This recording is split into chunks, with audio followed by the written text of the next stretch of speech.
Hey, what's up everybody, it's Ultimate Spider-Man here, and today we'll be talking about the brand new day trailer that came out on Wednesday. Now, those of you guys who don't know this, I did a video from 8 months ago talking about the Punisher being in Brand New Day. If you want to know my thoughts on that, please check out that video. I'll leave it in the description down below, but to say my thoughts briefly, it's very good that he'll be in this movie. Anyways, let's jump straight into the trailer. Alright, so the trailer starts with some camera movement and we see Peter looking at a video of MJ and Ned in college.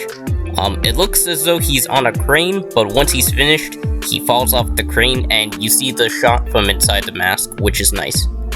I'm also very happy that from what it looks like in the trailer so far, they will not be using any CGI on the new suit so far, which is great, as that was one of the main issues with the Home trilogy. We start to see Peter looking over his letter at the end of No Way Home, of what he wanted to say to MJ. Peter narrates in the letter in the trailer. Now we get to this next shot, where Peter looks at Ned at some place in New York City, like a convenience store or something. We also see that his costume is getting washed, and guys, I just have to say that some of the shots in the trailer look beautiful with the color grading, cinematography, etc. Now, the next shot we see here is very interesting because this is something that actually spoils Daredevil Born Again Season 2. Listen guys, in Born Again we see Sheila, okay?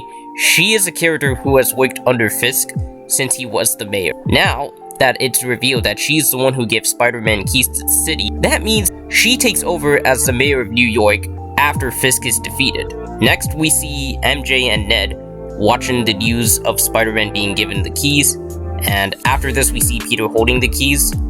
Now the shot after this, we see Peter fall off the building and go after the tank. Now the shot here is very amazing, and actually a funny moment in the trailer. Spidey and Punisher have a funny dynamic. They're both basically just rage baiting at each other. Punisher shoots him with a grenade launcher, then Spidey launches to get Frank out of his van. Frank was about to cuss, but Peter censored him. I believe this is a good way for them to start their interaction. Now this shot here, it shows Peter Parker at the party, with MJ, who has a new boyfriend. Oh boy, very interesting. The Paul vibes are very strong with this one. But anyways, again, I just have to say how the lighting, the composition, and the shots, color grading, etc. all look tremendous here. Now here's where things get interesting as we progress through the trailer. Because Peter goes unconscious, and he is covered in a web cocoon. We don't see Pete with his web shooters. Now, when Peter discovers this, he falls off, but he has organic webbing. So he shoots it when he falls off. It looks as though Bruce Banner is going to help Spider-Man with his mutation, as, well, he obviously gets scanned, and in the next shot we see here, we see that his powers are evolving. He obviously has, like, superior agility, strength, heightened senses, and enhanced perception. Now, Peter Parker goes to ESU and asks for Banner's help, and he has the Gamma Wrist, I'll call it. And guys, this appeared in She-Hulk, and no, I will not talk about She-Hulk here. If you want to find out what happened, please go see that show. They explain how he even made it. But anyways, he said what his name was, which obviously it proves that everyone forgot who Peter was at the end of No Way Home. Now, there's this next shot of the water dripping and Peter goes crazy, well, because of his powers evolving. As we can see here, the web is all over his room. Banner says that Peter's DNA is mutating. Obviously not in a good way. This makes sense, as he is going through some sort of transformation, and because of his obsession with Spider-Man, his powers start to evolve. So Peter catapults himself, and as the trailer progresses, we see Peter goes to May's grave. There is an unknown narrator. He says that spiders have 3 life cycles. I don't know who the voice is. I think from what I can tell, it's Keith David, because it does not sound like Tombstone is narrating this trailer.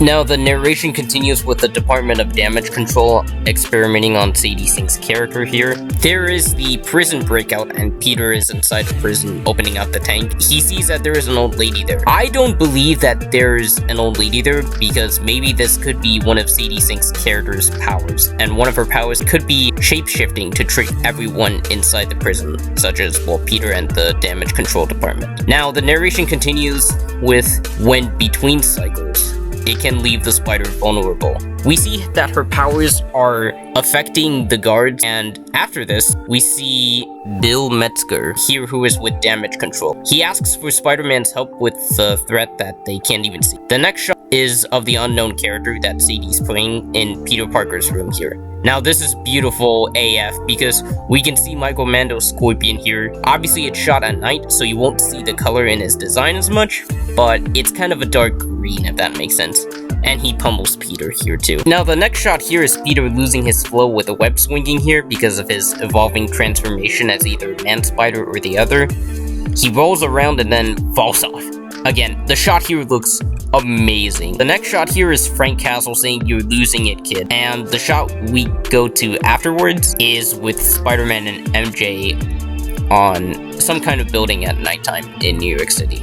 Again, the cinematography here is beautiful. The next shot is of Spider-Man stopping the tank from harming civilians. It then continues with, and for those spiders that make it through, then there are the comic homages such as Amazing Fantasy issue number 15, then the comic recovers with both Boomerang and Tarantula. The trailer ends with Spider-Man fighting off the Hand in the prison and outdoors, and the narration comes to an end with, "It amounts to a kind of rebirth." Here is the interesting shot here that I want to discuss because through the extreme close-up, Peter's eyes are different here. Some people might believe that he might be either going full-on Man-Spider or the other. I don't believe it's going to be either of those because at best it may hint at that, but probably not fully, once Peter starts to find a balance and not give up on his humanity.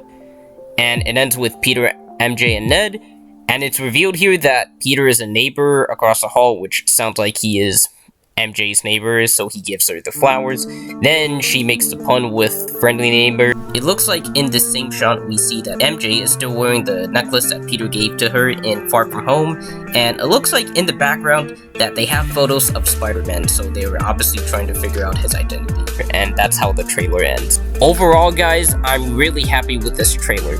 I think there are some shots that need improving, such as the comic homage shots, and perhaps the sequence where Peter fights off the Hand in the prison could be improved, as there is some CG for the suit here, but it's going well overall.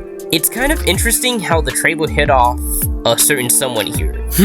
Why could that be? It sounds like we may get a certain devil here, as the Hand might be going after him, and Spider-Man might get in their way. I really like Peter and Frank's dynamic here, but I believe it's going to sound like it might be a reheated rivalry at first, but it'll evolve into a begrudging partnership, and hell, it could be potentially a potential mentorship or help at. Peter might go down a dark path with his transformation, and Frank will be there to help him get it together, because he doesn't want Pete to end up like him.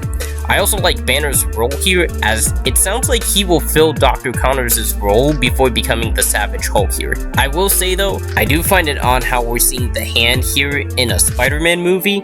Of all reintroductions into the MCU for the Hand, why in a Spider-Man movie? Unless if Daredevil's going to appear, I don't see why the Hand should be there, because again, it feels like you're missing part of the context of where the hell they were after the snap and during Born Again. Let me know down in the comments what you guys thought of the trailer. Thank you guys for watching the video. If you like what you see, don't forget to hit like and subscribe if you want to see more videos like this. And I'll see you guys next time. Peace out.